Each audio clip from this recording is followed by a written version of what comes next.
The No New Friends podcast is brought to you by Manscaped. For the best in below-the-waist grooming, check out manscaped.com. Use the promo code NNF for 20% off your purchase. That's manscaped.com. Welcome to the No New Friends podcast, the podcast for adults who love to laugh at adulting. Join Scott, Mary, Chris, and Sarah as they discuss adulting topics that may not be suitable for little ears.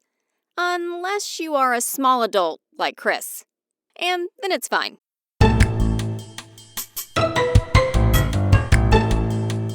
Then the GI person comes in. Well, the cardiologist was real cool. I liked him a lot. He was like, you know what? You can definitely get an endoscopy. We need you to have one of those first. I think your heart should be fine. Should be fine. I think you'll be all right. And I was like, cool, I'm ready to live fast and loose. Let's figure out what's wrong. So Speaking of fast and loose, isn't endoscopy when they shove something up your that's it. Your booty hole? That's a colonoscopy. Endoscopy, it went down my throat. That's why I told Chris, just relax the jaw. Listen, one of the entry points. It's fine. Yeah, and you can put it in any hole. I'm just kidding. Please don't. As long as you shove it far enough, I guess, you know. Yeah, I mean, it'll work. And now it's time for the No New Friends podcast with Scott, Mary, Chris, and Sarah. Come on at 10, 9, 8, 7, 6, 5, 4, 3, 2, 1, 0.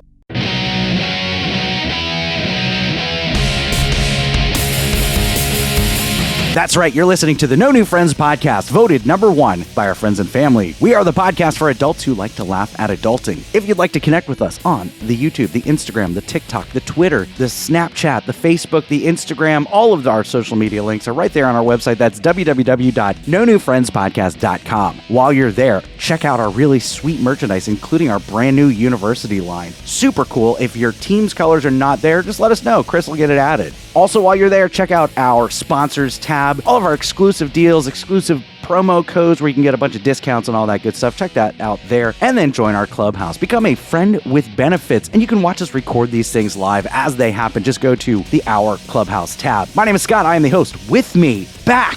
We're so excited that she's back. The queen of bed sores, Mary. Oh, Mary. Turn me every 2 hours. Our other co-host. I'm like one of those 7-Eleven hot dogs.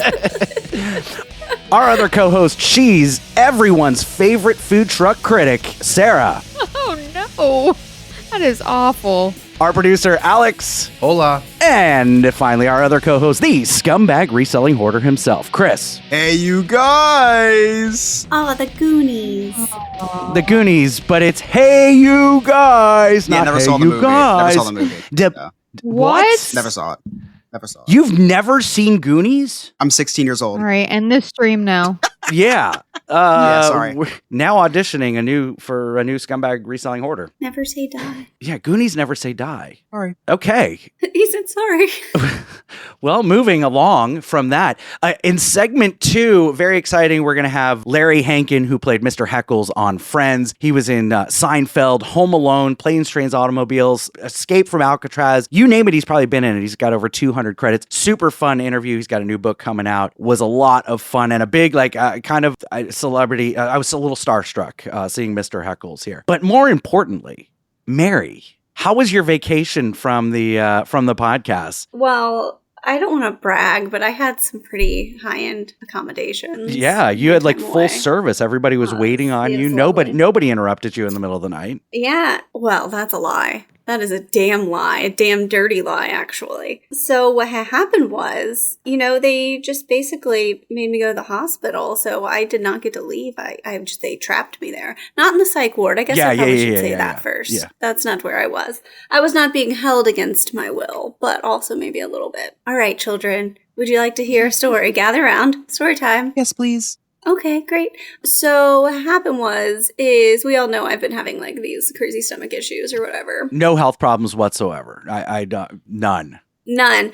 And I think I don't know if I said it on the show if I took my little hiatus, but I literally had a heart attack. So that was cool. I didn't know it. So my heart was And like, let me a tell little you not cool. real quick. Let me kind of, because I did not share your heart attack. So yeah. So I had a. So I'm at How'd it Hollywood go? Studios, right, with Rachel. It's my anniversary, and we're sitting down to watch my favorite show, the Indiana Jones Stunt Spectacular. And I get a text from Mary. So apparently, I had a heart attack. No context other than that, and I'm like, holy, we've got to go. Like, we have to go now. And I'm like, what's going on? And it's a series of texts, and Rachel's like, okay, find out what hospital she's at. So I'm like, Boo, what hospital are you at? And she's like, oh no, I'm not at the hospital. I'm like, but you just had a heart attack. She's like, no. At some point in the last 30 days, I had a heart attack. And I'm like, could you have led with that maybe? Like, hey, a couple weeks ago, I may have had a heart attack. Okay, well, I was just as surprised as you were. Look, I didn't know. I had no idea. Are you sure it wasn't like just a real what led heavy all of this sneeze? Because like you're a little person. It's true. No, it was a myocardial infarction is what it's called. Myocardial Bring that up next time. infarction. No, bring that up Yeah. next time. Ask the doctor. Say, Yeah. you sure it wasn't a sneeze? So it's That funny you bald mention guy that. said it could have been that. It could have been, yeah, this guy that's in peak of health himself. Or was it when you lost sleep in the middle of the night and we're like, oh my gosh, did we pay our taxes for the podcast yet? Like, and you didn't sleep. Could that have maybe caused a heart arrhythmia of some sort? I think that was after it. Okay, so it's funny you mention that because Did you eat at a food truck? Could that have been it? it could have been it. Maybe I got the glutens. Maybe there was the glutaneous was in it. I don't know. So I was having some issues where like I was just kind of passing out sometimes, and I could feel it coming on. So I would get on the floor so I wouldn't fall down. And one time I didn't quite make it and whacked my head, but I was fine. Pretty But then minor. started I pass out from time to time too, but usually it's like after quite a few It's Bud too much Lights. Bud Latte? Bud Latte. Yeah. Sarah passes out after food trucks. Well, and then I had 2 seizures. Wait, did you say seizures? Yeah, I had 2. It was fine. Wait, Not when a big was deal. this? This was like a little over, like it was like a week and a half ago, 2 weeks ish. One happened at home. Scared the crap out of my greedy. I'm so sorry. Still very sorry about that. Could you have one now though? Maybe. Could I have one now? Yeah, No, yeah, they don't think like- it's epilepsy. They think it was all like electrolyte and stuff issues. Right. So I was cleared by neurology to like, But I'm saying if you could Move have one forward now, from that would being- probably be really good for content. wow. We'll put listen, we'll put a GoFundMe link at the bottom and everything. Yep. Join our Patreon. Alex, cut that. Don't let anyone know that. We're gonna just do that. Wow. No, look, I'm going to need one regardless. I'm gonna need one regardless. No, listen. Okay, so let me get through the tale here, guys. I'm gonna need one.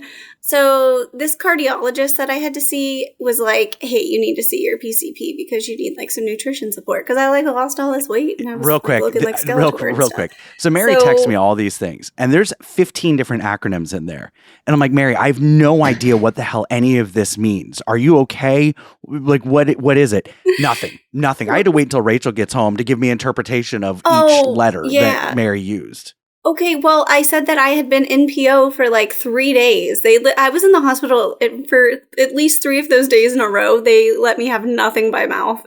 And I was literally already like starving to death, but they were like, you know what? Let's see NPO what could be happens no 3 more penis days. orgasm. I mean, I've Yeah, riddle me this. How does NPO translate to nothing but mouth? I was really confused too, honestly. I know it sounded serious. Nothing per oral route. Like nothing oral route. I was close.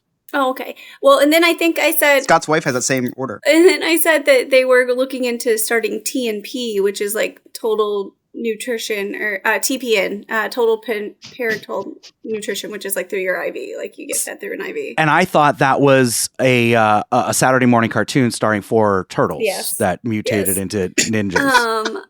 Anywhoozle. So I ended up seeing my PCP, and she was like, "Girl, I can't fix this. This is a doodle. I cannot undoodle." She says, I can't fix this. Let me send you to a male doctor. No. Happy Women's Month, by the way. No, this doctor that I ended up having was a dick. He was terrible, y'all. The first doctor I saw was not. I think he was a little on the spectrum, so we got along really well. He walked up and goes, "Well, you're a tiny little thing." And I was like, "Well, thank you. You are not." This was after they gave me a lot of medicine. I didn't know. Chris, the funny thing is, that's the first conversation that Mary and I ever had too. I was like, "You're a tiny little Like, thing." you She looks are at me. She goes, "Well, you're not. I don't know. So I did a bunch of tests, right? And the hospital I went to was not the nicest of hospitals. I'm going to be honest. They admitted Well, you were in Sanford. I know. Listen, they admitted me, but they didn't have any beds, so I literally was in a hallway for like 13 hours. And that's on brand for you. it is very on brand. It is, and you know what I kept doing every time they would take me to a procedure and back, I would take 2 hot blankets with me. I ended up with like 16 blankets, and I was like Smeagol's, like I was like hoarding them, like I was like people tried to get close to me. I was like hissing. This dude came in, he had gotten arrested, and Mike Reedy had come to visit me at this point. And so we're in the hallway, you know, a lot of privacy there. Oh, yeah. And the guy is sitting next to me in handcuffs. Basically, I'm on a stretcher. He comes in handcuffs, and apparently he got a DUI, right? Crashed his truck, airbags deployed. He was supposed to go pick up his kids from Star Child Academy. Oh my God. And so the guy was like, I need somebody to go pick up my kids. And the officer was like, is there somebody else that can go? And he's like, well, I guess my wife. And he's like, can I use your phone to call her? And he's like, no, I'll call her. And the guy's like, no. Let me call her. And so you can like hear the wife just hot pissed off. And so they quickly like get him in and out, and he's gone. And out of nowhere, this lady comes down the hallway to my bed, and she's like, what's the tea? I know you guys were close by. And so I guess her and Mike made eye contact at some point. And so Mike tells her the story. She goes, oh my God, I saw handcuffs and my butt cheeks clenched. I'm going to be constipated for months. And like, I've never laughed so hard my entire life. Anyway, so 13 hours Reminder later, for those of you in Central Florida, again, this is Sanford. Okay, don't go to any hospital in Sanford, please. Don't go near Don't do Sanford. Just skip Sanford. Stay in Lake Mary. Go Just right to don't. DeLand. That is the dark, shadowy place. Yes, Yeah. it is one step up from New Jersey, which is one step up from Polk County. Yeah, So it's- just to kind of give the pecking order. Did you guys hear about the woman who is now on trial for shooting her terminally Yes, ill yes. husband? Yes. That literally happened at the only decent hospital in our Yeah. area. I mean, that's literally 10 minutes down the Yeah, road from that's me. tough. So if anything ever happens to me, that's the hospital I'd go to. Not anymore, but Well, but that's only if Lewis is going to shoot you. But I don't think you will. No, I don't know. What kind of life insurance? well, you know, We don't it's know him that well. actually Insurance you it's got. awful because well, we're not going to talk about that because then it gives him reason. Cut that out. No, they had they had the entire floor, like the entire hospital shut down, and I guess they had everybody in there for like hours and didn't tell them anything. I'd be pissed. so Yeah, that no, sucks. and we're just gonna hope I don't Yeah, get. let's hope. ill. Don't eat at any more food trucks. You'll be fine. No, the kids asked for that damn food truck today too, and I said, you know what? No. I got to record. You think they just hate you? I said, let me text Scott now, and let him know that you asked.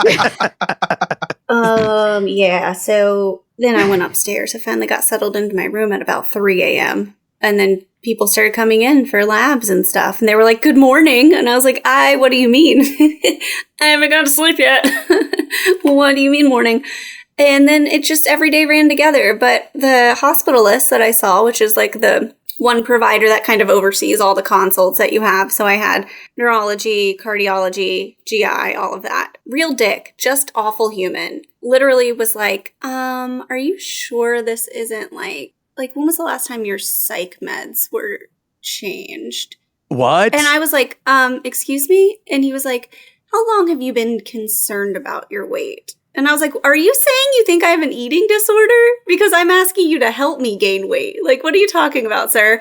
And he was like, well, and so the dietitian had come in. Did he escape from the psych ward? Well, this so wasn't a this real is where- doctor. This was so the dietitian had come in just before him, and like that was a depressing visit because she was like, my legs and arms like have like moderate to severe muscle wasting because I'm malnourished. So, and it like your muscle starts like separating from your bone. It looks kind of gross. I'm trying to keep covered up. Like my legs and arms are gross looking. And I was like, so if I'm making this up, right? So this is in my head. Why would I let this happen to my body, sir? Like, I just have a few questions. And he's like, well, your labs looked pretty okay, you know? And I was like, that's weird because I'm on a magnesium drip. You're giving me potassium and all of these other things. So you're going to have to make it make sense. And he was like, well, how do you know these, words? Because I said, I'm having syncopal episodes. And I was like, Because I'm a medical Because professional, goddammit, and I tutor at a university. Well, I was like, I'm in nursing school. And he was like, oh, so you're sure it's not just stress then? And I was like, okay, I'm getting nowhere. And then he's like, are you sure you feel safe at home? And I was like, what the hell is happening right now? What? And so I was just like really upset by that, obviously. One of my professors at the university is a surgeon, and he used to work at this hospital. So he comes up there and is like demanding like to see things and like just pull, like first he didn't say anything about, you know, being like had worked there, whatever, knowing the things he did, and was just like asking all the right questions. And then finally he was like, I'm a surgeon. I used to work here. I need to speak with the hospitalist because this isn't cool. Like, just like, and I was like, oh, Dad, thanks. He's a very large black man. And I told my nurse that was my dad. And it was the best thing that's ever happened to me. She was like, is it okay to speak with him? And I was like, yeah, that's my dad, which was fantastic. Anywhoozle. So fast forward a couple of days, they have me in PO. So that means I'm not allowed to eat, not allowed to drink. That was rough. But the Alex Murdoch trial was on. And let me tell you, that was like watching my murder shows in live time. That's what got me through. He was just crying. His brothers testified that he shit his pants. That was the best thing I've ever seen in my life. Anyways, so this was after you listened to the episodes that you missed? Listen, I also had homework I had to do. I was very busy. And I took some naps. I don't know. It's a blur. Okay, it's a blur. So then the GI person comes in. Well, the cardiologist was real cool. I liked him a lot. He was like, you know what? You can definitely get an endoscopy. We need you to have one of those first. I think your heart should be fine. Should be fine. I think you'll be all right. And I was like, cool, I'm ready to live fast and loose. Let's figure out what's wrong. So Speaking of fast and loose, isn't endoscopy when they shove something up your that's it. Your booty hole? That's a colonoscopy. Endoscopy, it went down my throat. That's why I told Chris, just relax the jaw. Listen, one of the entry points. It's fine. Yeah, and you can put it in any hole. I'm just kidding. Please don't. As long as you shove it far enough, I guess, you know. Yeah, I mean, it'll work. Yeah, so they went in, looked around. My entire stomach was inflamed, but they did confirm that I have gastroparesis. So I have to be on like a certain diet, and now I'm on 11 medications a day, different ones. So my birthdays. That's only like one more. It's fine. One of them I have to take 5 times a day, you guys. But listen, if anybody's looking for a birthday gift for me, you know, because I'm turning 35, which that makes sense that I'll need a new pill sorter. It's already, nobody buy Mary a new pill sorter. I know when her birthday is, and I already have a plan, okay? Speaking of new friends merch, just visit tpublic.com/user/NNF. Pick up your NNF pill sorter. Yeah. So the best part of all of this, though, is the doctor rounds again the next morning. And this is after I have, you know, like a diagnosis, yes, there's something like physically very wrong, not good situation. And that I had pretty severe gastritis, like my whole stomach was inflamed. And he's like, well, and I was like, do you think I should still follow up with my psychiatrist? And just like stared at him. And my mom was like, and you weren't passive aggressive at all. Not at all. And he's like, well, sometimes those medicines can cause some of these issues. And my mom was like, no, they can't. She's been on them for months. No, I think years actually. And he was like, well, sometimes they can like start causing. And she's like, no, they can't. That's not how that works. It's not how any of this works. But thank you so much for stopping by. We really appreciate it. So anyways, the dietitian. Is he one of the students that you just tutored, by the way, the doctor? First of all of my students passed, so you can shut your dirty mouth, okay? They did great. One actually texted me and said, thank you so much. She got a 91 on her final, and then asked me to tutor her tomorrow. I also have an exam tomorrow. First of all, pharmacology and dosage calculation can screw right off. It's literally the worst. Awful, terrible. You know, with all these major medical issues that you're having and the heart attack and all that, I'm really glad that you're scaling it back and taking it easy a little bit. I am. Look, do you see my little bionic heart here I have? I thought it was a third boob. I was excited about it. I was going to ask to see it. Well, I just showed it to you. There you go. That's good for content. That's my little heart monitor. I'll put that in the bank. Okay, so save that for later. So yeah, the dietitian came back around and she was like, well, you know, you are malnourished, you're still this. And I was like, so you think I'm skinny? She's like, swimsuit season's coming. I'm just one stomach bug away from bikini season. So yeah, that was my 5-day stay. And then as soon as I left, I was like, please, can I have some tater tots? Can I have, like, I'm asking what I can eat. I cannot have French fries anymore. I can't drink alcohol anymore. Like anymore, period? Like, I really shouldn't. It's not good for me. Okay. I have a suggestion. Okay. Butt It's going to chugging? work just as Oh. good. No, it's going to work just as You good can as put it in alcohol. It's any actually going to be much quicker. It's going to be much quicker, and it may solve all of your health issues. We're going to start getting you on weed. Getting it's me just as on good. weed? You're going to get Getting me you on the on the weed. marijuana? That's what you just sounded We're going to like. get you on the marijuana. We're going to get you Yes. on the weed. I'm pretty sure We're gonna that get you on the my marijuana. medication is way better than that. I think it is. Okay. I don't know. But yeah, but does the medication make you feel drunk or anything like that? Because the weed will. Sarah, you're a pothead, right, Fokker? Plead the fifth. How's that food truck sound now, Fokker?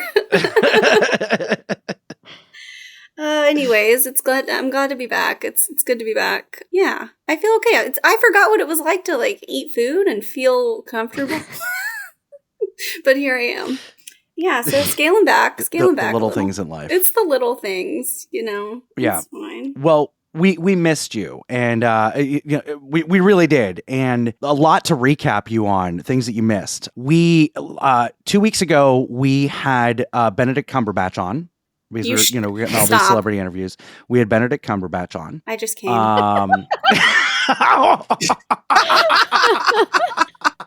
And that's it for me, folks. All right, when we come back, we've got Larry Hankin. You're listening to the No New Friends podcast. The word history comes from ancient Greece, first used by Aristotle. Historians seek knowledge of the past using historical sources. I use Google. This is The Hiz with Alex.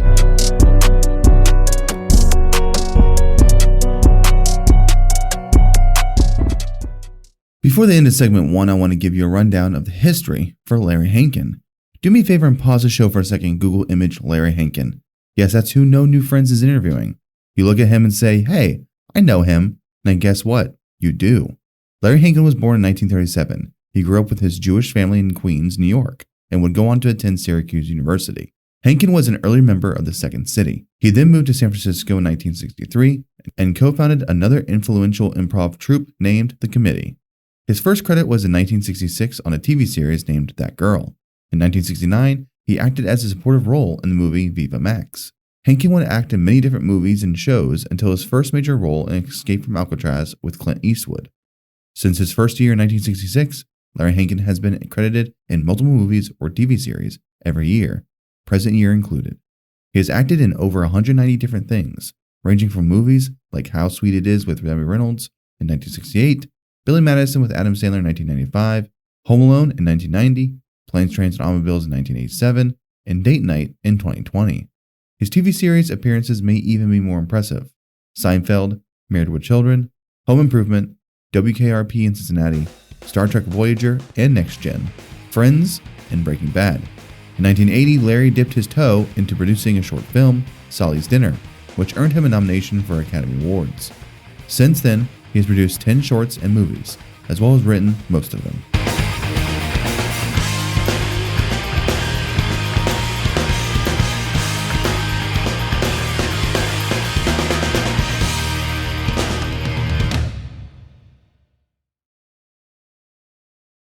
There are 3 things that I hate in life: taxes, nausea, and booking vacations. The first 2 I'm stuck with, but for the third, I use Sandpiper Vacations.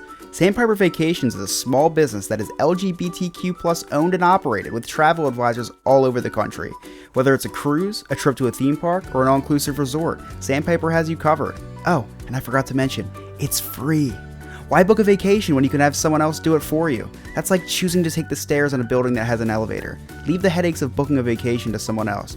Get your quote today at www.sandpipervacations.com and tell them that the No New Friends podcast sent you. Psst. Hey, you want to join a cult? Well, this might be your lucky day. For just $2 a month and a simple blood oath, you can join our clubhouse and become a friend with benefits. In addition to the amazing feeling of donating to the poor, you will have access to Patreon exclusive content, live shows, and maybe even a behind-the-scenes look at my secret stash. To get started, head on over to nonewfriendspodcast.com and hit join our clubhouse. Can't wait to see you at the initiation ceremony. Oh, and in the chat during our live shows, of course. Hey, everybody. Why don't you give the old Black Lincoln Collective podcast a listen? We're funny, we're fat, and we're here 24/7 at blcpodcast.com. anytime you want to listen, anywhere, all your favorite podcast apps. Of course, we have a YouTube channel where you can stream live with the show. Check out our shorts. We're funnier the less you hear of us. That's been the Black Lincoln Collective podcast at blcpodcast.com. Hey guys, comedian James John, and you are listening to the No New Friends podcast.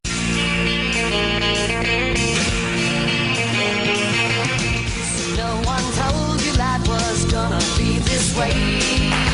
Your job's a joke you broke, your love life's the old world.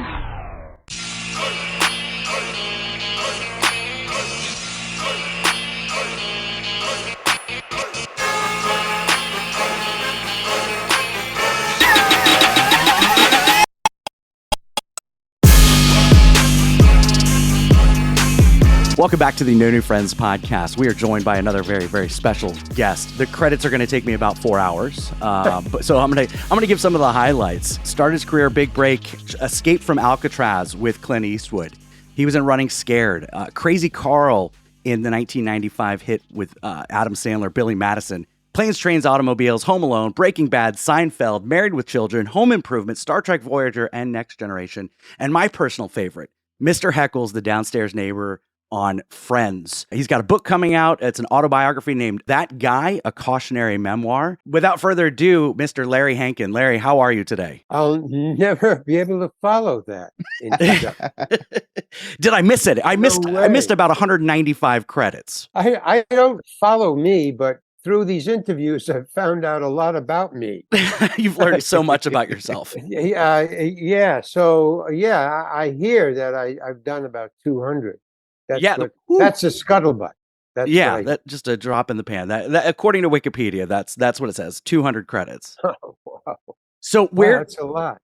It is a lot. It is a lot. It seems like you just always work. You're just always working. Well, I was, I had OCD for a while, if you can have it just for a while. I mean, I was just, send me out to another audition. I got to get another audition. Well, I wanted to make films. I wanted to make little film shorts, so I needed the money. Right. But for the film short. Yeah, so that's what it said. You did it to... Every time I wanted to make a film short, I would call my agent and say, hey, get me another show, man. I just wrote another one, get me out there. So that was I wasn't thinking about, what it meant. I just needed the money to make the film. So I never kept track of anything. I just said, when the money ran out, I would just get another job. So there was no other reason for me to make that many films. That's crazy. Right. It seems like that was your passion, was filmmaking for your short stories and then painting. Yeah. Yeah, I see all that amazing artwork behind you. That's awesome. So you got some pretty good stuff behind you too. Well, yeah. Chris designed our podcast logo. It's gone through a couple different versions of it. So that's all Chris. How do I get the sign? The sign? I'll send you one. Oh, the autograph. Yeah, that'd be cool. That one back. That one back there. This one back there. That one. We'll have to figure that out. Yeah, that'd be amazing. Right. Never mind. That's okay. It's great. So how did everything kind of start for you? How did you stumble into acting? Yeah, stumble. Well, that's a close enough word. I didn't want to do anything. I went to college. I had a big. I didn't plan this, but I had a big, huge fight on graduation night from Syracuse University. And I for that moment, I got the worst end of it. I got even, but right then, that night, I was so black and blue and bloody that I didn't go to graduation, and I told my parents not to come up because I didn't want them to see me, really. I should have gone to an emergency room. Jeez. So I stayed away from the graduation, but I didn't want to be an industrial designer. That's what the degree was, industrial design. That's what I studied. And I was a really good student at it because I was a really good son, one of those guys. Right. And so I wanted to do the best, for my parents. But when I saw graduation coming, I knew that my prison term was over. I just... that was it for my parents. I mean, I did everything that all the Stations of the Cross for my parents. And then I said, okay, goodbye. You know, it was my graduation. I had no idea to be an actor, is what I'm saying. That never entered my mind. I just didn't want to be an industrial designer.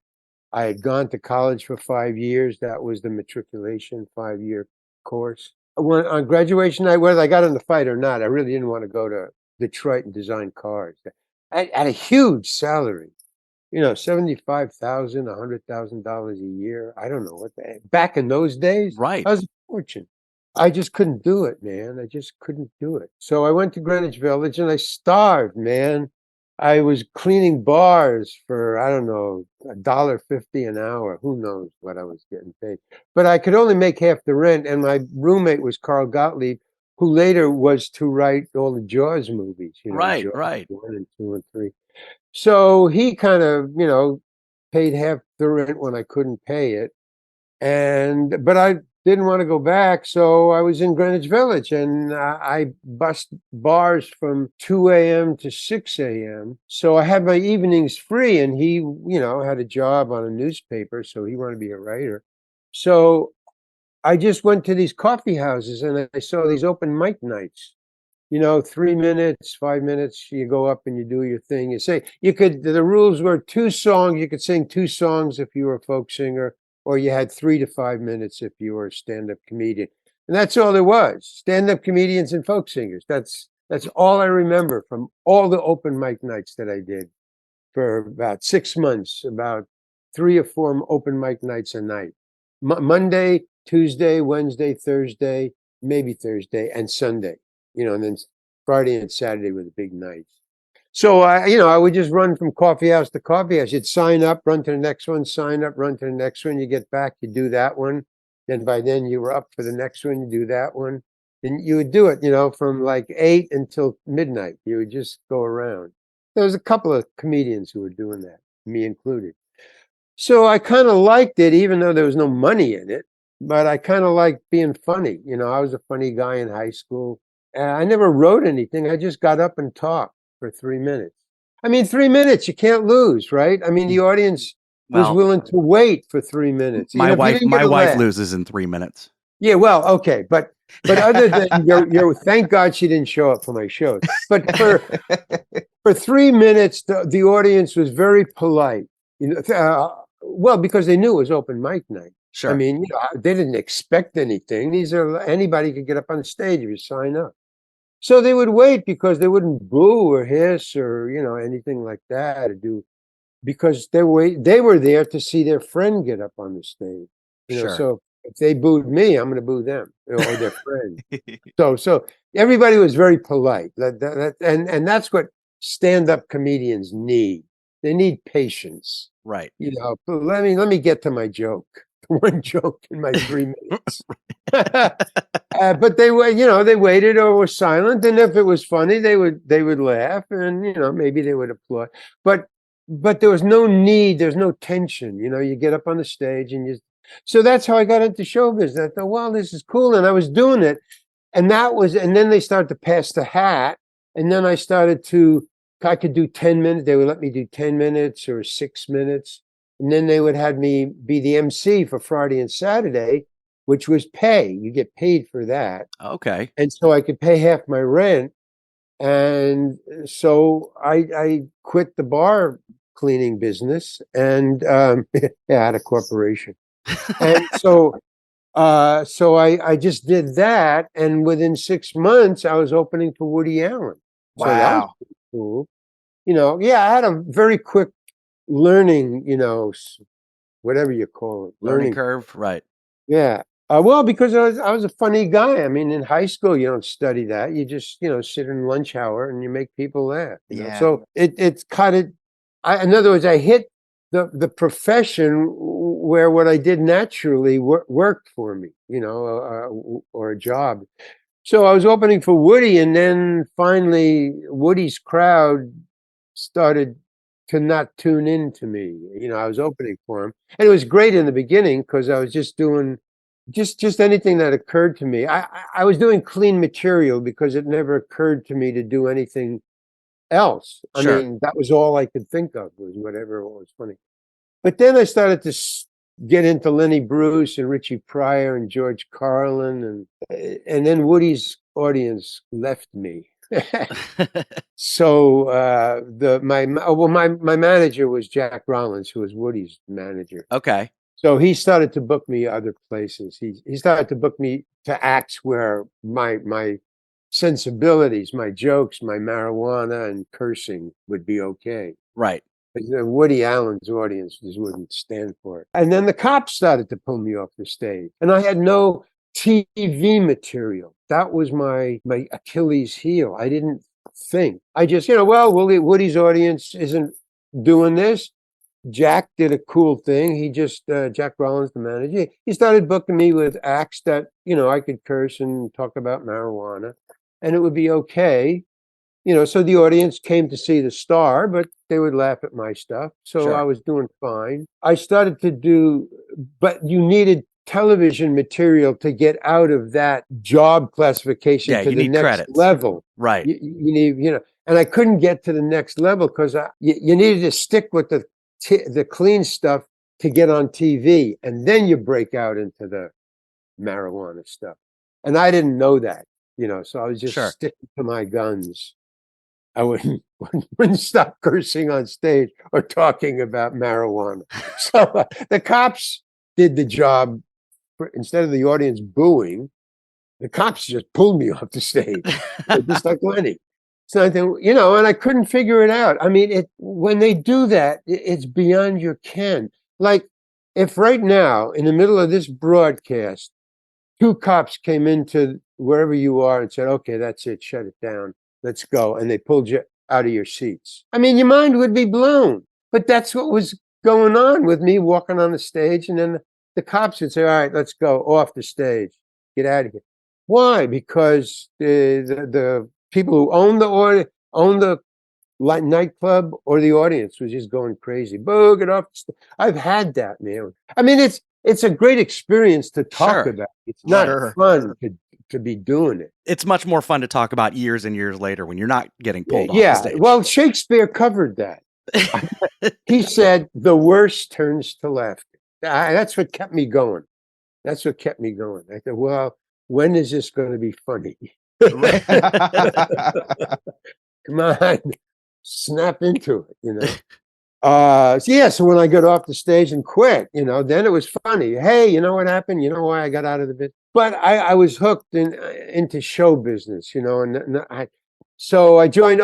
So I called Jack. I said, look, man, the cops are pulling me off the stage. They don't pull Woody off the stage. And he's going, well, Woody has television humor. You got to have television humor. You don't have any television humor. I said, what is television humor? He says, not what you're doing. You can't curse in television. Back in the day, the dark ages, you couldn't curse on television. You couldn't talk about marijuana. You couldn't talk about sexual things. Sounds boring. It's crazy, man. So he said, join Second City because they own the theater. The cops can't come in, blah, blah, blah. So that's what I did. I joined Second City. I auditioned. I got on. And then about 5 of us, or 5 or 6 or 7 of us, quit.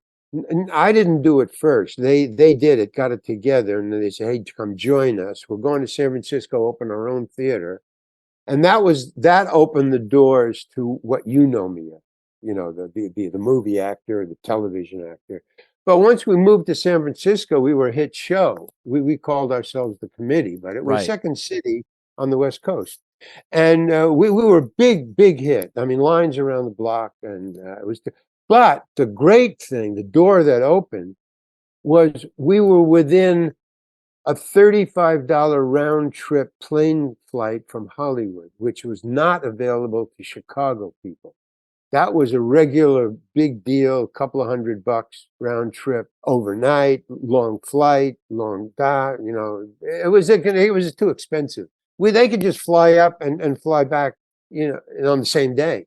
Sure. They could catch the first show and catch a midnight flight and sleep in their own bed. So that's how I got into show business. They flew up and they saw me, and they were hiring us, everybody in the committee, not just me. But they would fly up, they'd see the show, and we're in a hit show. We're getting all the laughs. We were being paid and had a permanent job in San Francisco. And then we just fly down, and with improv, there's no script. Somebody else can replace you like that. Somebody else in the company. And when you come back, you just want to know how much did it change, and did they keep my big laughs? That's all you wanted to know. Sure. Did you get rid of that big joke, where I do the thing? Oh yeah, we just dropped that. I went off on another trip. Oh man. So I either had to come back and work it back in, or just go with what he did, or do a whole new thing, But that's how I got into, show. Long story long. Yeah, long story long. Okay, so you were cast as Kramer in Seinfeld in season 5, I think, of Seinfeld, as kind of like Kramer's. They were doing a pilot or something, but you got to play Kramer. What?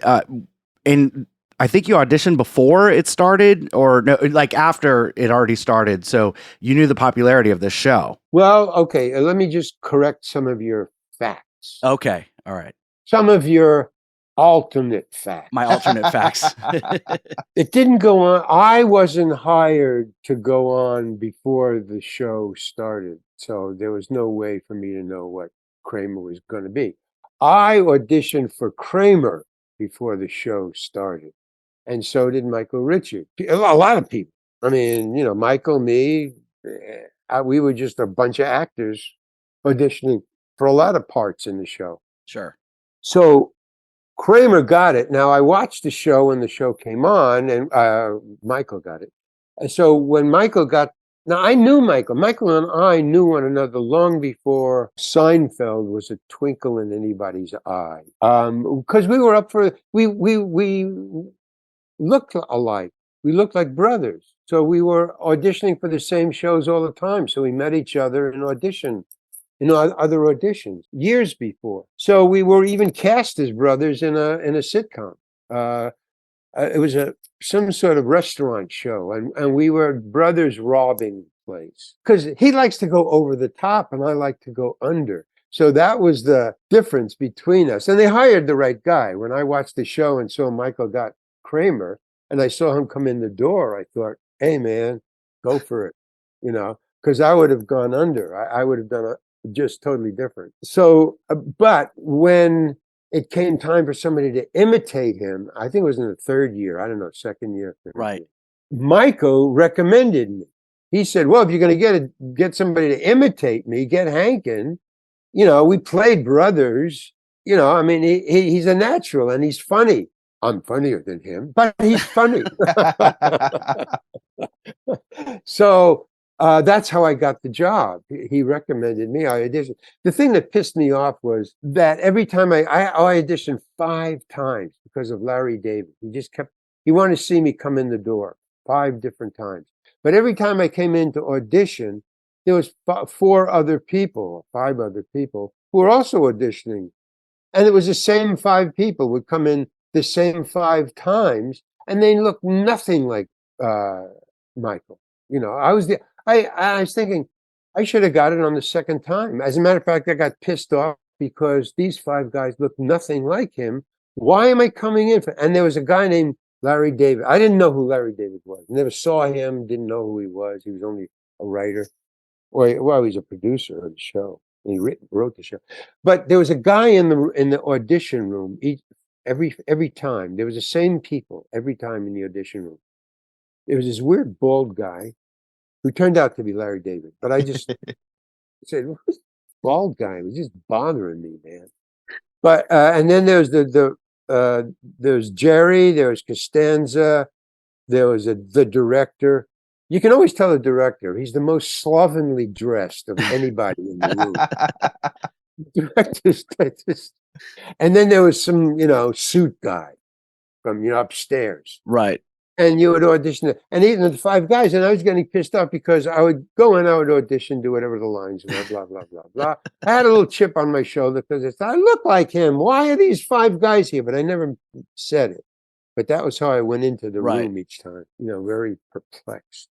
And then, with this perplexivity, on top of that, every time I audition, and they say, okay, thank you very much. And you start, go, okay, and you start to go out, and every time I start to go, every time, 5 times, this bald guy on the couch would go, "Come in the door like Kramer." Every time. That's all he said. The entire audition. And it was only when I started to leave. And then he would say, "Come in the door like Kramer." And I'd go out, go out the door and I'd come in like Kramer. And when I go out, you'd go out into the waiting room where all the other 5 guys were. Now, every time I auditioned and every time these 5 guys were there, when they went into audition, they never came out and went in like Kramer. Right. So when I came out and went in like Kramer, and this bald guy said, "Go out and come in like," I say, "Why?" Well, I'm screaming in my own head. Why? Why me? Why only me? They never. So one time, the last time, because I was going to punch him. I was going to punch Larry David. I don't take crap from anybody, especially this bald guy on the edge of the couch who I didn't know. So when I went out, I was the last guy in on this 5th time. They had auditioned everybody. Nobody came out and went in again. So I'm all alone. There's the only one is the reception. I go in, do the audition. Same thing as I'm going out. He says, "Go out and come in like Kramer." And I said, okay, because they're supposed to pay you after 3 auditions. You get paid to audition. Oh. Yeah. But it never came up. And this is the 5th audition. Nobody's talking about money. So, okay. So the bald guy is still there. He's now telling me the 5th time come in and out of the door. There's no money involved in this. Nobody's ever come in and out of the door except me. So he says, "Go in and out and come in like Kramer." So I go out, nobody out there, and I say for the first time, and there happened to be a secretary there. I closed the door and I go, "Who's the bald guy who keeps telling me to come in and out of the door like Kramer because I'm going to go in there and punch him?" And she says, "Oh, that's Larry David. He owns the show. He's the producer." And I go, "Oh." No, thank God, man, because there was 3 times of the 5 where there wasn't the secretary out there. You just go in and come out, go out. And come Sure. in. So thank God.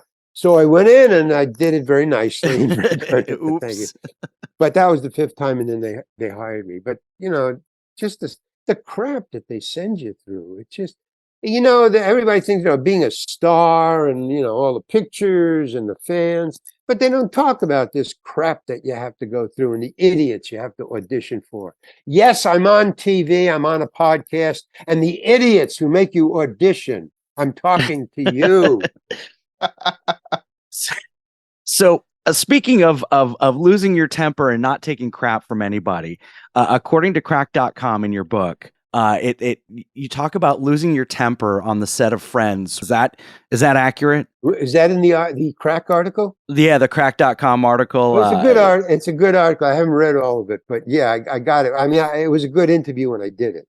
I enjoyed doing it. And the guy was kind of cool.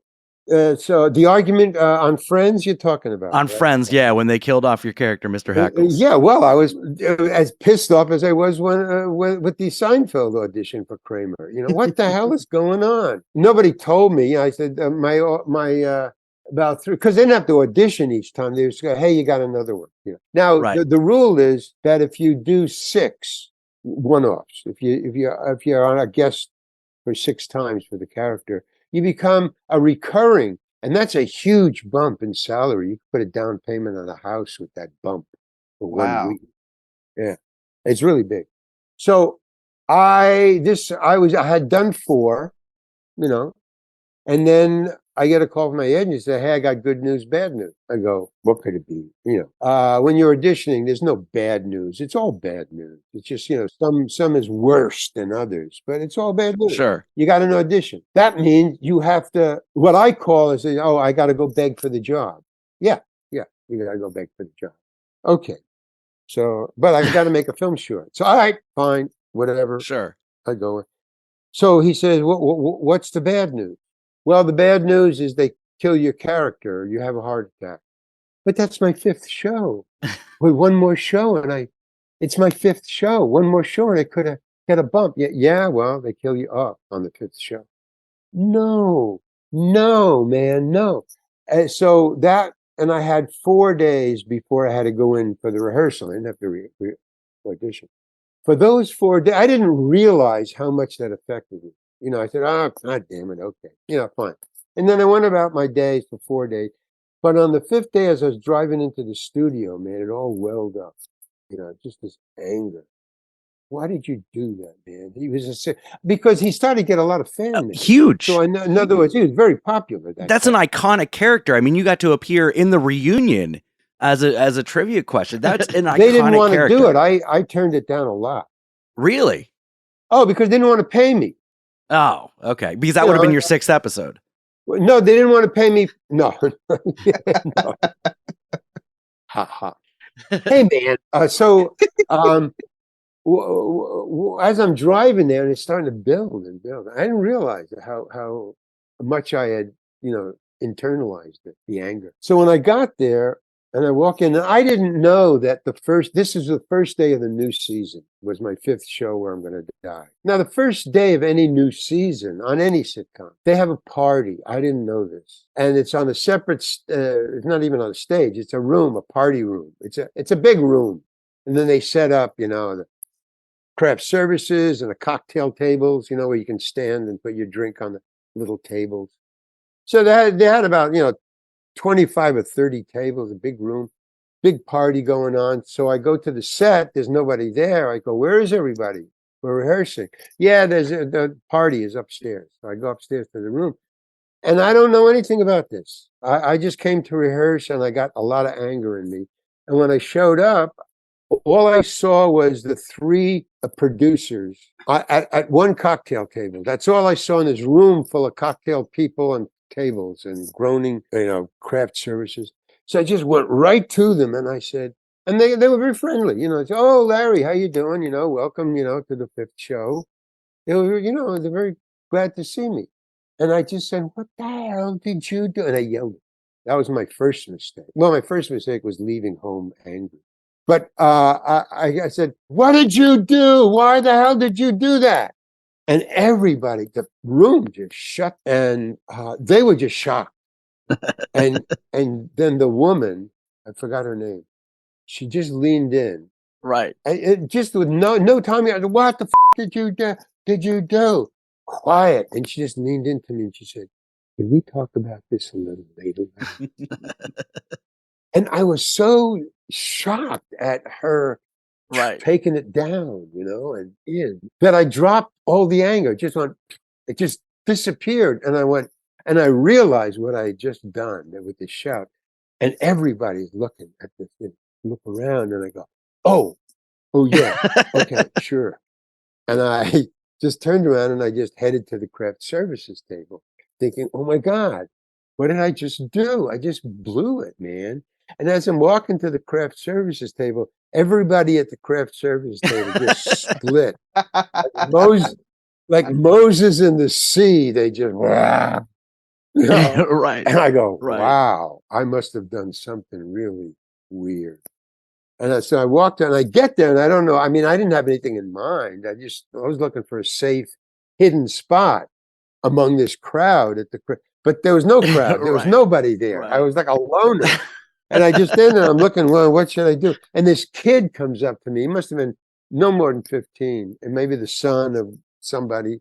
Anyway, he just comes up to me, and he's standing next to me. He looks up to me and he says, dude, that was so cool, man. Wow. My only, you know, little light and this darkness. So according to crack.com in your book, you kind of talk about how Bryan Cranston is really kind of what propelled you to leave acting, gave you a hard time about not knowing your lines on Breaking Bad. Oh, lay it on Bryan. Yeah. So it's Bryan's fault. Bryan and friends. Mr. Heckles. Bryan and Mr. Heckles. The killing. Yeah, no, it's not like that. It was just mounting up, and he was just the one thing, you know. All right, Chris has a question that he likes to ask all of our celebrity guests. Okay. And he's going to ask it to you. If you don't want to answer it, that's okay. I don't want to answer it. Chris, I was going to say, if you don't want to answer it, then fine, please answer it. Yeah. Okay. Thank you. So when you're watching a movie, you're sitting at home, people people like Scott and I, we've never worked with any of these people. We can only assume how they are in real life. And one of the things that we often wonder is, do these people, smell in real life? Which one of these actors wear deodorant? Which ones don't? So who is the smelliest actor or actress that you've ever encountered on set or been around? Wow. Nobody's ever asked me that question. It's something, you know what? It's something I wonder a lot. Like, that guy looks like he smells. Oh, well, the easy and quick answer that I just gave you is no, because it never occurred to me that anybody smelled or didn't. I never. Huh. Now you're gonna think. Now you're gonna think about it. Whenever you're gonna think, you're gonna make all those post-it notes you have. Oh, yeah. You're gonna have another post-it note added to the collection of a list Does this of who guy smells smell? the worst. No, not even the women as far as perfume goes. Like, oh, she has perfume on or she doesn't have perfume on. No, it never came up. It never came into my consciousness, and I don't know if I will bury that in my subconscious.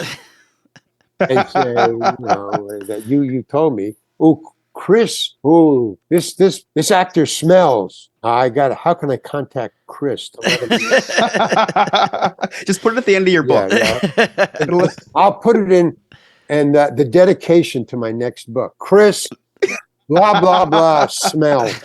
Perfect. Now to the book. Gonna hold you to that. Yeah. Gonna hold you to that. No, it never, and I think, maybe because all actors know that you're getting in close proximity. And a lot of times I will back away because, being a writer, and I want to see my own work, picture it. I try to picture what the camera is viewing, what the frame is. So I try to situate myself in a good frame. So I'll either move closer to an actor, well, generally, that's what they want you to do. But generally, I move away. Not for the smell or anything. No, it's for the composition. Sure. That was the most detailed answer to that question I think we've ever gotten. Well, because I don't want it to come up next time I do a movie. I don't. So I'm just blowing it out right now.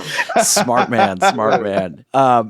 Larry Hankin, new book coming out in March. That Guy, a cautionary memoir.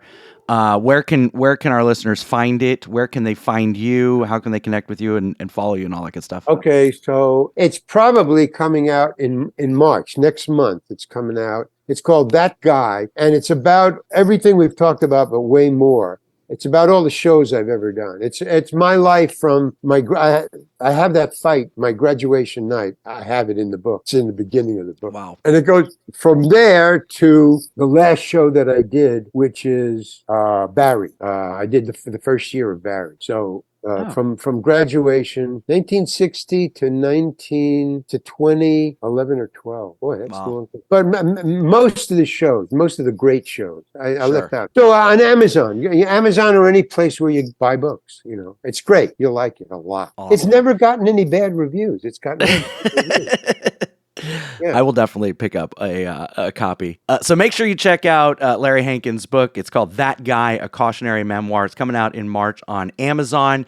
Larry, do you have a website or social media where people can follow you? Social media. Well, TheRealLarryHankin.com, because LarryHankin.com has been kidnapped. They're holding it for ransom. So TheRealLarryHankin.com. And you got like my videos, some of my films, and my paintings. All my paintings are on there. Plus, I now have a Patreon channel. Nice. So go there, because I'm going to start putting up a lot of stuff on there, new stuff on there. So Patreon and TheRealLarryHankin.com and Amazon for That Guy. Here you go. Awesome. Larry, thank you so much for taking time out of your day to hang out with us. It's been fun. Okay. And we definitely appreciate Thank you, it. Larry. Okay, thank you. Yeah, we'll do this when the book comes out in a couple of months. Absolutely. Cool. Yeah, just Great. let us know when you got availability. We'd love to have you on again. Okay, cool. Thank you, All right. guys. Thank you. Thank you, Larry. Appreciate you. That was fun. Okay. Very It was interesting. fun. Very interesting. He's got Very interesting guy. a lot of great very stories. interesting guy.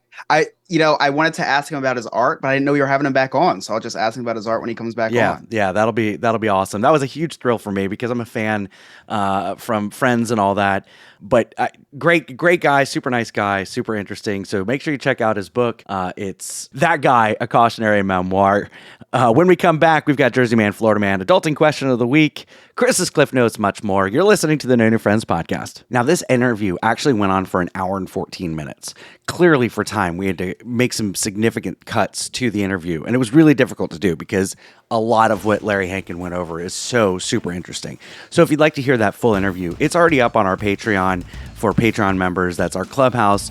Just join our Clubhouse. Go to our website, www.nonewfriendspodcast.com. Click on the Join Our Clubhouse. It's as little as $2 a month. So for $2 a month, you're going to be able to hear all of these interviews that we're doing in their entirety, unedited, raw, and we'll be right back.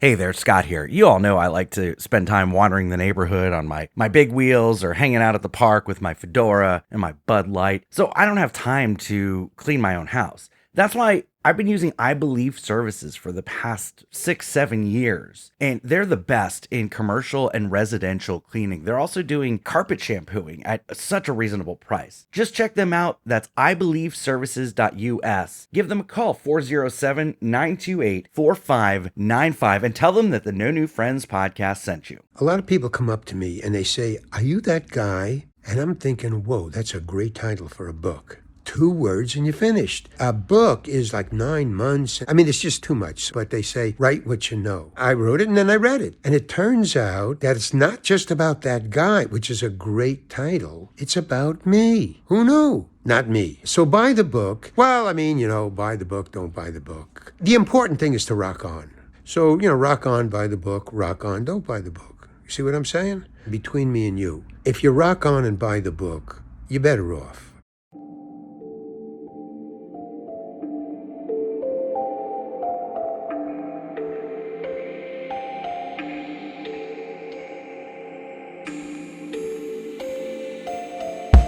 Picture it, St. Augustine, Florida, 2022. You're on the Night Watchman Ghost Tour with all of your ghoul friends. The air grows colder, you turn the corner, and there she is, Ghost Mary. Okay, you probably won't run into Ghost Mary.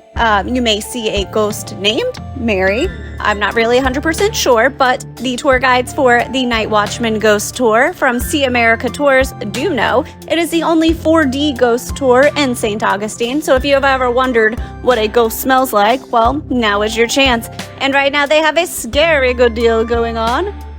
Enter the promo code NNF, as in No New Friends, and receive 25% off your Night Watchman Ghost Tour. So visit them at seeamericatours.net. That is SEE americatours.net. Okay, bye.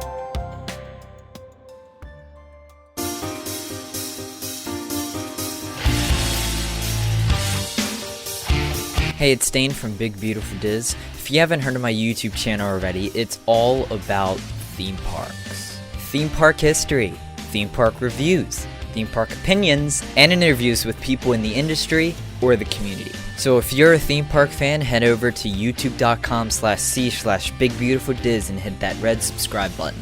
I'll see you over there, everybody.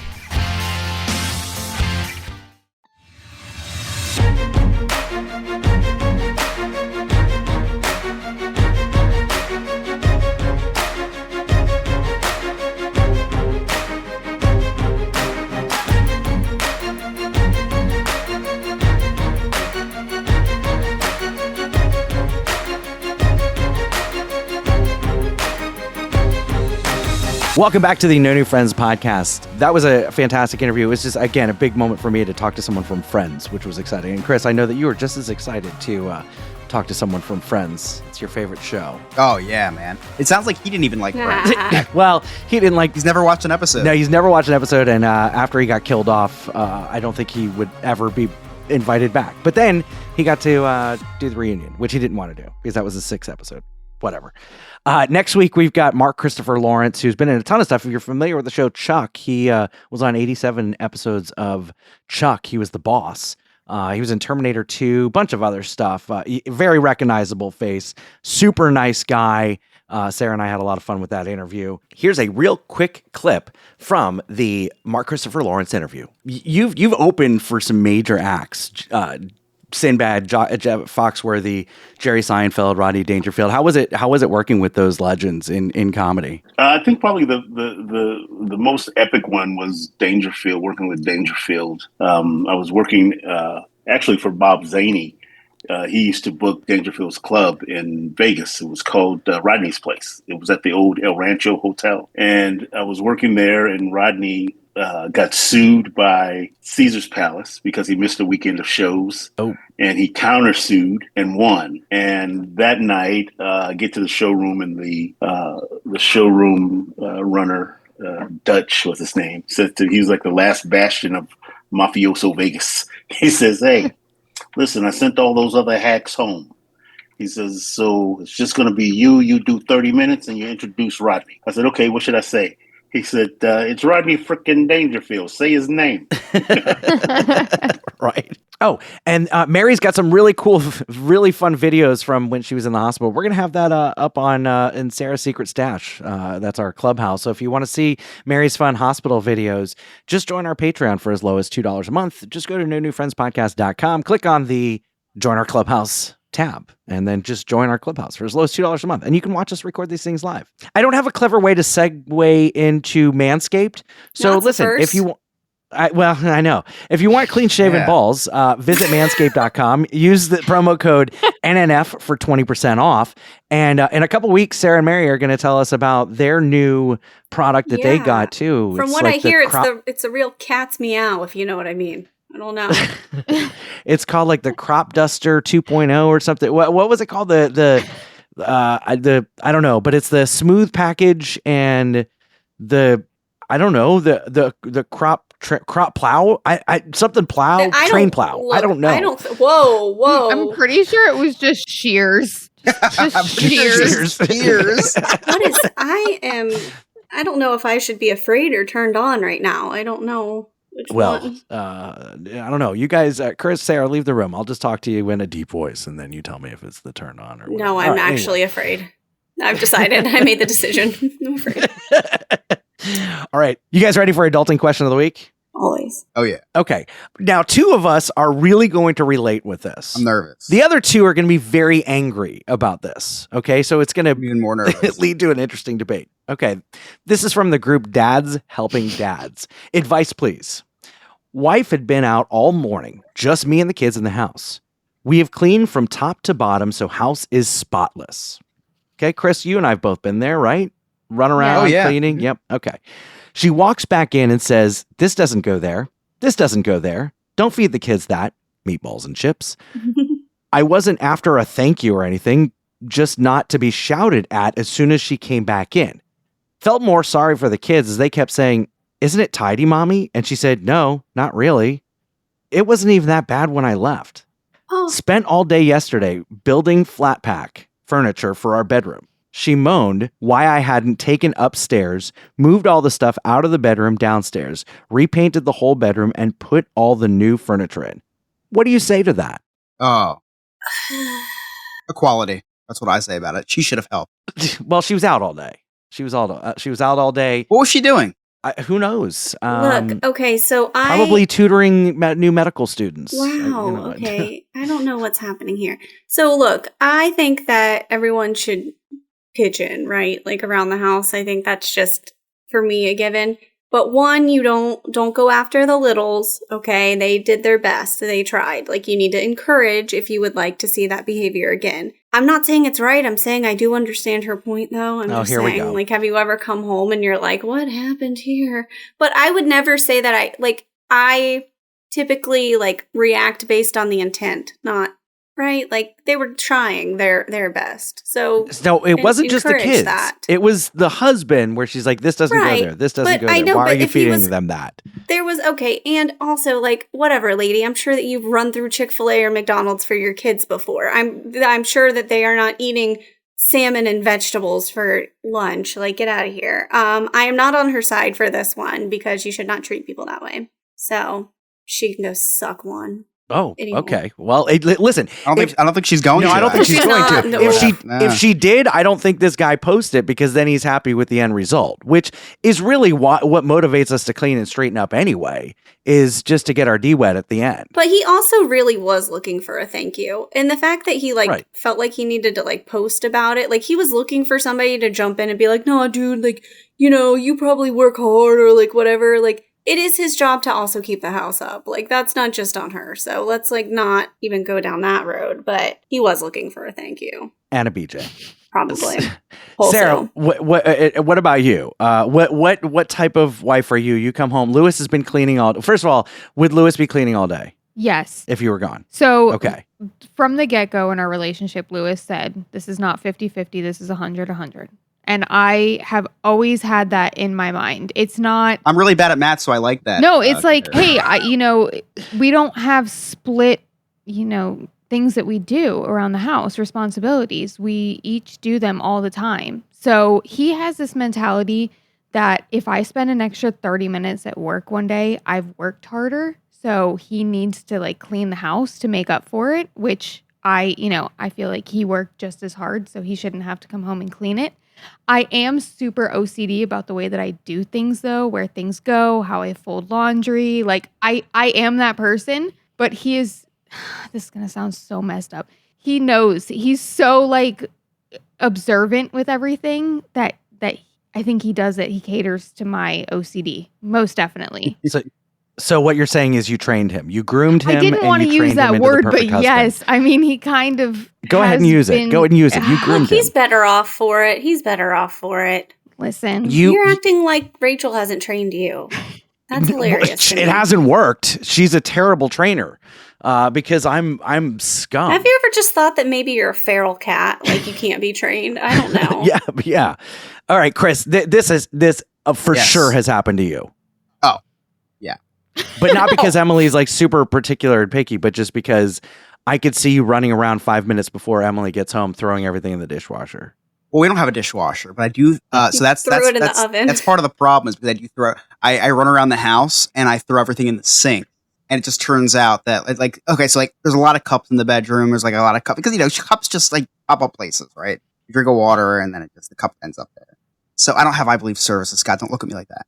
So yeah, I know. First of all, who are you to even talk about any of these things? I know. You have people adult for offensive. You. So well, hold up. Hold on. My cleaning service, they do everything, but they don't do laundry. We're now considering hiring a laundry company too to come in and it's $2 a do pound, our laundry, fold it, and then I guess we put it away. But if we can train them how to put it away, that would be great. I think this is a bag of. I'm not going to say. You know what? I'm going to let it go. Let it go. As a kind gesture, I run around the house frantically and I pick up all the cups that we have and I throw them in the sink. And then the reason why she gets mad is because it turns out to be her turn to do the dishes because we do switch off. Kind gesture turns into unkind gesture. Yeah. Listen, I definitely get reprimanded for loading something the wrong way or loading too much in the dryer or not enough in the dryer or doing it wrong. And it doesn't matter. I can run around the house because I know when she gets home, there's a couple things she's going to check. She's going to check, do the dogs have enough food and water? Is the reservoir for the Nespresso machine filled up for the next day? Are the dishes cleared? There's a checklist of things. Is the ashtray emptied out? Yada, yada, yada. So I run around to make sure that everything's done. There could be 25 things on the list and I do 24 of them. She's going to find that 25th that I didn't do. Scott, you talk about the dog food and water. I have no idea where the hell we got it, but the water bowl that we got my dog just filled itself up automatically. I've never put water in that thing. And it just always fills itself back up. Yeah. I have no idea how the water gets in there, but it's not me. It's the dog water fairy. Has to be, right? So you guys ready to play Jersey Man, Florida Man? Yeah! Whether flipping a fan boat or crashing a truck, these states are filled with people who suck. So it's time for us to play New Jersey Man versus Florida Man. Every week, Ryan brings us two news stories. One is from Jersey, one is from Florida. We have to guess which one is which. Take it away, Ryan. Hey guys, this is Ryan coming to you from the No New Friends newsroom located this week at my kitchen table. Thought I'd catch up on the No New Friends newsletter for the week. The newsletter is kind of like the Sunshine Gazette, only it's not written as well and it has more manscaping ads. Anyways, let's see what we got in here. Scott's weekly cat photos, no thank you. Chris's Pokemon card collection update, nobody cares. Here we go. Obituaries with our angel of death herself, Sarah. All right, last week Sarah killed Jimmy Carter. I think you kind of threw the towel in on the fight a little bit early on that one. Second on this list is Madonna. Madonna's still alive. I can see how you could be confused. If you've seen a recent picture of her, she already looks bloated and embalmed. And then next you have Leonardo DiCaprio. He's still alive. Is this because you saw Titanic last week and saw his character die on screen? It's a good thing he's not dead. He promised his new girlfriend he'd bring her to Build-A-Bear after he picked her up from middle school. You also have Jeremy Renner on here. This must be because there was a big winter storm hit up north this week. He was advised not to go out and do any snow plowing. Next on the list here, you have 3 people from the food truck you ate at a couple weeks ago. Yeah, I can't confirm or deny that. Who knew your street tacos would come with a side of Ebola? And last on the list here, you have Bill Cosby. Bill Cosby is still alive, and he's very old. I'm sure he's afraid to fall asleep, much like all the women that have been in his dressing room in the last 40 years. Anyways, while I talk to our lawyers about these lawsuits we have coming, let's get into this week's Florida Man or Jersey Man. So for our first story, a man rages out on a drive-thru employee and smashes the window of a coffee shop. And in our second story, a man has his Greyhound training license suspended after 12 Greyhounds test positive for cocaine. Oh, Okay. Wow. All right, so we've got drive-through violence and cocaine greyhounds. Mary, you've been out for a while. Why don't you start us off? So I'm going to say the coffee drive-thru is going to be Jersey because we just don't take our coffee that seriously here in Florida. And while I would like to say meth is usually the preferred drug here in Florida, I think that someone would definitely give their Greyhound some cocaine. So La Coquina. So cocaine, Florida, coffee, Jersey. That sounds weird. All right, Sarah, what do you think? I absolutely agree. Why is it that this is the second one that involves a donut shop also? I'm just saying, this is not the first time. Crazy stuff happens at coffee shops. Well, especially if they don't have their coffee yet. People act all weird until they get their coffee. Like they're very dependent on coffee. Chris, what do you think? The coffee was Jersey, 'cause I'm pretty sure that was me last week at Dunkin' Donuts when they attempted to stir my coffee right before they gave it. I do think that the cocaine dog one was in Florida because Florida doesn't care about the rights of their people, but I think when they're right with the rights of their dogs, I think that they're a little more, a little bit more of a stickler on that. It's true. That's so true. They are. I'm gonna disagree with everybody because I'm gonna stick with we speak Methanese here in Florida, and typically we don't deviate from meth unless it's Mary with her fentanyl. So I'm gonna say that cocaine dogs are up north near Cocaine Bear, Jersey. They knew a guy. So I'm going to go cocaine dogs, Jersey, and coffee violence drive-through Florida. Tell you what, off the record, giving a Greyhound cocaine, really good idea. Probably goes Makes so it run fast. faster. Yeah, exactly. Yeah. It was actually Chris. All right, let's find out the answers. And our first story is from New Jersey, where a Newark man had a breakdown in the drive-thru of a New Jersey Dunkin' Donuts. The man could be seen throwing objects at the employee at the window and then got out of the SUV and broke the front glass with a piece of wood. We all know Chris is a big fan of Dunkin' Donuts. He's such a staple at his Dunkin' Donuts, they named a menu item after him. The Munchkins. And that means our second story is from Florida, where a Greyhound dog trainer has had his license suspended after 12 of his dogs had tested positive for cocaine. Coincidentally, 12 dogs in Scott's neighborhood tested positive for roofies. And in other news, a Chinese kissing device has been invented to let you smooch over the internet. This thing is just as terrifying as the robotic mouth we had a couple weeks ago. It kind of looks like the Batman costume, but only the mouth part. Scott could have used this in high school as his girlfriend lived in Canada and was a model, though he only had a picture from the JCPenney catalog. That's it for me this week, guys. We'll talk to you next week. Thank you, Ryan. Great job, as always. Chris, you got any Cliff Notes for us? I do. It's been quite the show. A lot of stuff's happened, so nothing can stop this little boy from recapping the day the Chris's Cliff Notes way. So we are now about a month into Scott's awkward encounter with Belle. Like, it was about a month ago now. And Yeah, the more I yeah. think about this, his obsession with Belle, the funnier it gets, because Scott really thinks that he has a shot with Belle. And we know that's not true, but Scott, so as a gift for you, Scott, I actually wrote a spin-off movie for you, and you star in it with Belle. It's called, it's called Beauty and the Bestiality. So going into this episode, I was nervous I wasn't going to be able to write a lot of jokes, knowing that Mary was going to tell her hospital story. And then I remembered I made a whole comedy segment on funerals. So here we go. Mary was told that she was forced to go to the hospital. Forced. Now, as sickly as you are, Mary, that's a bit of an overstatement. That's like saying that a terrorist was forced to go to prison after attempting to assassinate someone. Whoopsies. Mary went to the hospital, got free room and board. I guess that's one way to do it. Some people go to great lengths for free room. Some people commit crimes, go to jail. Some people, apply for Section 8. Scott married Rachel.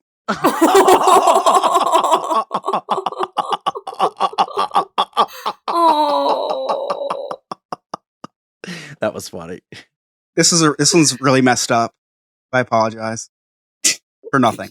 Mary described her doctor as a, quote, real dick. I know you said he wasn't the best doctor, but Scott, maybe you should have your wife go to see him. Just so she can, I didn't even get the punchline, and you already know what I'm going to say. Just so she could finally see what a real dick looks like.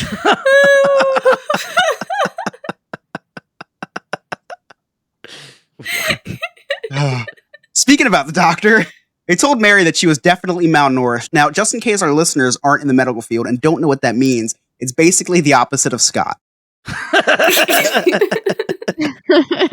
Very true. Very true. Mary said that her cardiologist told her that her heart, quote, should be fine. She should have been worried when she heard that, because that's exactly what the cook from the food truck told Sarah when she asked her if her chicken taco was supposed to be cooked medium rare.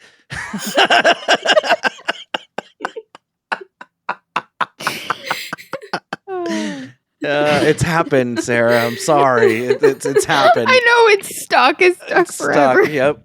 That's what happens, okay? You'll learn. And lastly, Mary told us that the hospital that she stayed in was not the greatest. She said the hospital was overbooked. They had her in the hallway on a stretcher. Now, see, we don't have that problem in Jersey. We just let people bleed out from stab wounds on the sidewalk. No need for the trip to the hospital. And our hospitals also aren't overcrowded with COVID patients because, we believe in the vaccine up here. And those are my cliff notes. Wow. Thank you, Chris.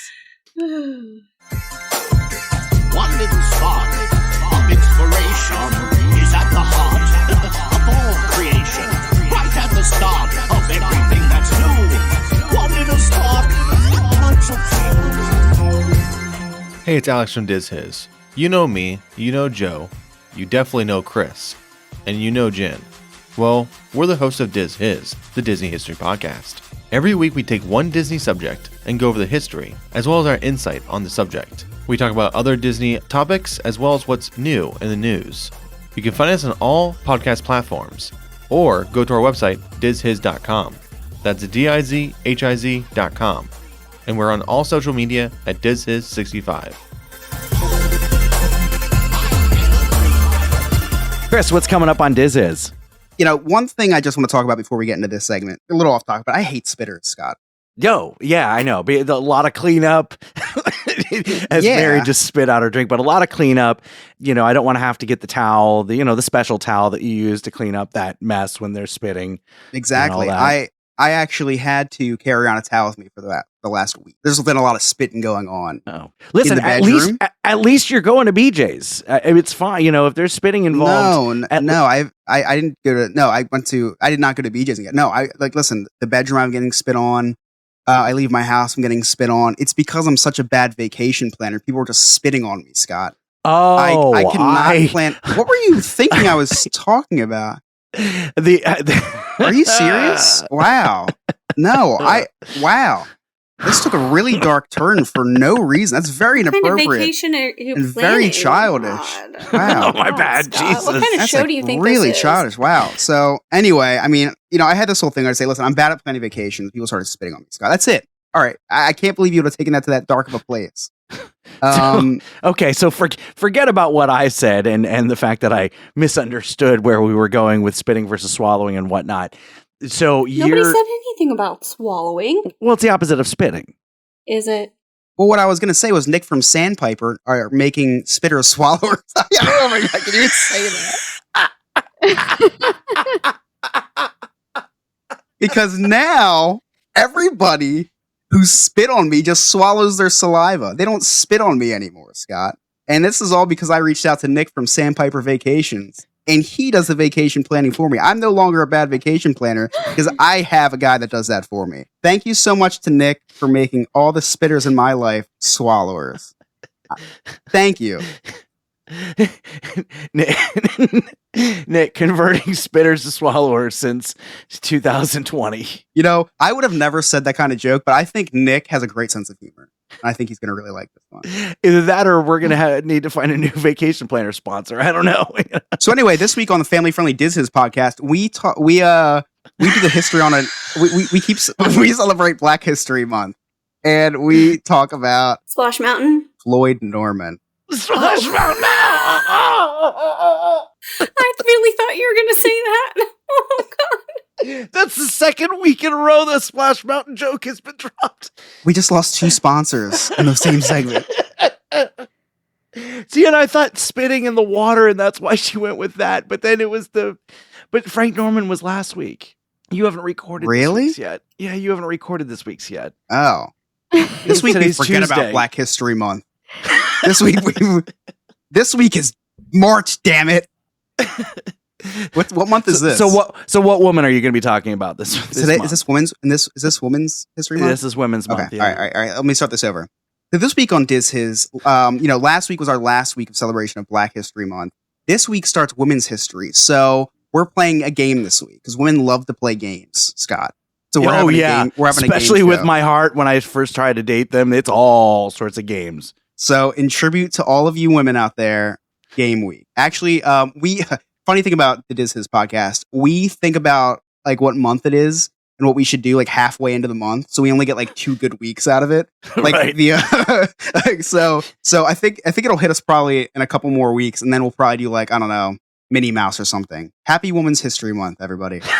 Thank you, Chris. If you'd like to connect with Diz Hiz, Diz Hiz 65 on all social media, dizhiz.com. Also check out a bunch of other podcasts that we absolutely love. The Dopey Canuck podcast, where Chuck Phalange takes people through, who battling addiction, kind of takes people through that with all sorts of different themed days. And it's a really good podcast. We've got Don't Wreck Yourself, where Ryan deep dives through what's wrecking the internet. Sarah, what does Lewis have coming up on Nerd Archive? Lewis just posted an episode about the Flash trailer breakdown that just came out, which looks very interesting. I saw that on the news the other day, the Flasher in the Old Fashioned Square Mall. Yeah, that one. Different Flash, sorry. Yep, he's got that. Another episode coming out with breakdown of all the new movies coming out. So that should be good. I was on that one, so we'll see how it turns out. Very cool. All right, awesome. He owes royalties to No New Friends. Yeah, most definitely. It's a talent. I made fee. sure to plug Talent our fee. podcast too. Don't worry. Perfect. Thank you very much. Also, check out Remy's Roundtable, the theme park podcast. Big Beautiful Diz, that's Dane's YouTube channel, and Dane interviews Studio 21, the baseball podcast, and of course, Diz is Oh, a mental health moment with Dr. Edward Samaro. yes, a mental health moment with Dr. Edward Samaro. And then also, of course, the Black Lincoln Collective podcast, where they talk about different random things each week. Another great show. Big fan. 5 stars, 5 out of 5. Highly recommend. 2 very enthusiastic thumbs up. I forget something at home just so I can go back home to commute back to work just to listen to more. If you'd like to connect with us, as always, nonewfriendspodcast.com. All of our links are right there. Oh, and I forgot to mention at the beginning of the show, if you'd like to leave us a voicemail, maybe it'll get played on air. Maybe you'll win a prize for making me laugh or making all of us laugh. Just give us a call, 407-906-0543, and leave a message after the tone. But check out our website. All of our merchandise is there. Our new university line is there. Join our clubhouse so you can watch this record live. I can tell you, there was a lot of laughs tonight that are going to get cut out. So you're going to miss all that because I do put it in the cutting room floor. There was a whole bit last week about me calling my wife insane. Didn't make the episode, but it's in the cutting room floor on our Patreon. All you have to do is just join our clubhouse. That's nonewfriendspodcast.com. Join our clubhouse. On behalf of Game Master Ryan, our producer Alex, Sarah, Chris, Mary, I'm Scott. Thank you all so much for listening. We'll see you next time. Okay, bye.